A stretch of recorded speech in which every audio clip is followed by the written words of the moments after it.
And the Lord spake unto Moses after the death of the two sons of Aaron, when they offered before the Lord, and died. And the Lord said unto Moses, Speak unto Aaron your brother, that he come not at all times into the holy place within the veil before the mercy seat, which is upon the ark, that he die not. For I will appear in the cloud upon the mercy seat. Thus shall Aaron come into the holy place, with a young bullock for a sin offering, and a ram for a burnt offering. He shall put on the holy linen coat, and he shall have the linen breeches upon his flesh, and shall be girded with a linen girdle, and with the linen mitre shall he be attired. These are holy garments, therefore shall he wash his flesh in water, and so put them on. And he shall take of the congregation of the children of Israel 2 kids of the goats for a sin offering, and 1 ram for a burnt offering. And Aaron shall offer his bullock of the sin offering, which is for himself, and make an atonement for himself and for his house. And he shall take the 2 goats, and present them before the Lord at the door of the tabernacle of the congregation.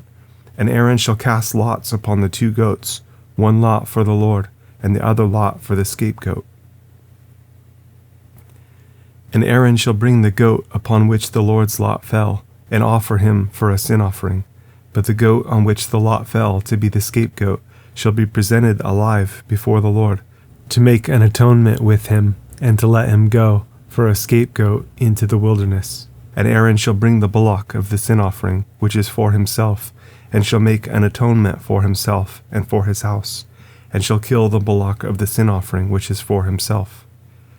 And he shall take a censer full of burning coals of fire from off the altar before the Lord, and his hands full of sweet incense beaten small, and bring it within the veil. And he shall put the incense upon the fire before the Lord, that the cloud of the incense may cover the mercy seat that is upon the testimony, that he die not. And he shall take of the blood of the bullock, and sprinkle it with his finger upon the mercy seat eastward. And before the mercy seat shall he sprinkle of the blood with his finger 7 times. Then shall he kill the goat of the sin offering that is for the people, and bring his blood within the veil, and do with that blood as he did with the blood of the bullock, and sprinkle it upon the mercy seat, and before the mercy seat. And he shall make an atonement for the holy place, because of the uncleanness of the children of Israel, and because of their transgressions in all their sins. And so shall he do for the tabernacle of the congregation, that remains among them in the midst of their uncleanness. And there shall be no man in the tabernacle of the congregation when he goes in to make an atonement in the holy place, until he come out and have made an atonement for himself and for his household, and for all the congregation of Israel. And he shall go out unto the altar that is before the Lord, and make an atonement for it, and shall take of the blood of the bullock, and of the blood of the goat, and put it upon the horns of the altar round about. And he shall sprinkle of the blood upon it with his finger 7 times, and cleanse it, and hallow it from the uncleanness of the children of Israel.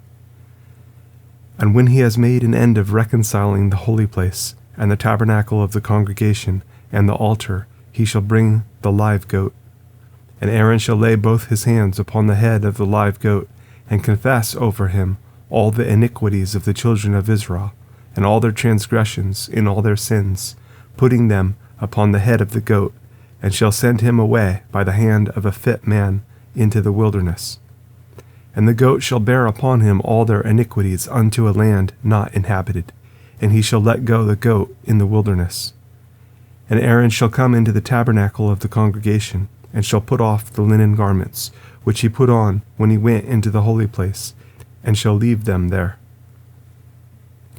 And he shall wash his flesh with water in the holy place, and put on his garments, and come forth, and offer his burnt offering, and the burnt offering of the people, and make an atonement for himself and for the people. And the fat of the sin offering shall he burn upon the altar. And he that let go the goat for the scapegoat shall wash his clothes, and bathe his flesh in water, and afterward come into the camp. And the bullock for the sin offering, and the goat for the sin offering, whose blood was brought in to make atonement in the holy place, shall one carry forth without the camp. And they shall burn in the fire their skins, and their flesh, and their dung. And he that burns them shall wash his clothes, and bathe his flesh in water, and afterward he shall come into the camp. And this shall be a statute forever unto you, that in the 7th month, on the 10th day of the month, you shall afflict your souls, and do no work at all, whether it be one of your own country, or a stranger that sojourns among you. For on that day shall the priest make an atonement for you, to cleanse you, that you may be clean from all your sins before the Lord. It shall be a Sabbath of rest unto you, and you shall afflict your souls by a statute forever. And the priest whom he shall anoint, and whom he shall consecrate to minister in the priest's office in his father's stead, shall make the atonement, and shall put on the linen clothes, even the holy garments. And he shall make an atonement for the holy sanctuary, and he shall make an atonement for the tabernacle of the congregation, and for the altar. And he shall make an atonement for the priests, and for all the people of the congregation. And this shall be an everlasting statute unto you, to make an atonement for the children of Israel for all their sins once a year. And he did as the Lord commanded Moses. And the Lord spake unto Moses, saying, Speak unto Aaron, and unto his sons, and unto all the children of Israel, and say unto them, This is the thing which the Lord has commanded, saying, What man soever there be of the house of Israel, that kills an ox, or lamb, or goat, in the camp, or that kills it out of the camp, and brings it not unto the door of the tabernacle of the congregation, to offer an offering unto the Lord before the tabernacle of the Lord, blood shall be imputed unto that man.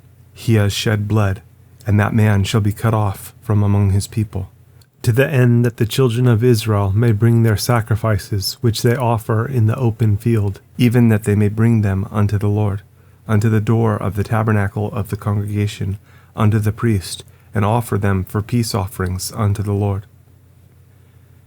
And the priest shall sprinkle the blood upon the altar of the Lord, at the door of the tabernacle of the congregation, and burn the fat for a sweet savor unto the Lord. And they shall no more offer their sacrifices unto devils, after whom they have gone a whoring. This shall be a statute forever unto them throughout their generations. And you shall say unto them, Whatsoever man there be of the house of Israel, or of the strangers which sojourn among you, that offers a burnt offering or sacrifice, and brings it not unto the door of the tabernacle of the congregation, to offer it unto the Lord, even that man shall be cut off from among his people. And whatsoever man there be of the house of Israel, or of the strangers that sojourn among you, that eats any manner of blood, I will even set my face against that soul that eats blood, and will cut him off from among his people. For the life of the flesh is in the blood, and I have given it to you upon the altar to make an atonement for your souls, for it is the blood that makes an atonement for the soul. Therefore I said unto the children of Israel, No soul of you shall eat blood, neither shall any stranger that sojourns among you eat blood. And whatsoever man there be of the children of Israel, or of the strangers that sojourn among you, which hunts and catches any beast or fowl that may be eaten, he shall even pour out the blood thereof, and cover it with dust. For it is the life of all flesh, the blood of it is for the life thereof. Therefore I said unto the children of Israel, You shall eat the blood of no manner of flesh, for the life of all flesh is the blood thereof. Whosoever eats it shall be cut off. And every soul that eats that which died of itself, or that which was torn with beasts, whether it be one of your own country or a stranger, he shall both wash his clothes and bathe himself in water, and be unclean until the even, then shall he be clean. But if he wash them not, nor bathe his flesh, then he shall bear his iniquity.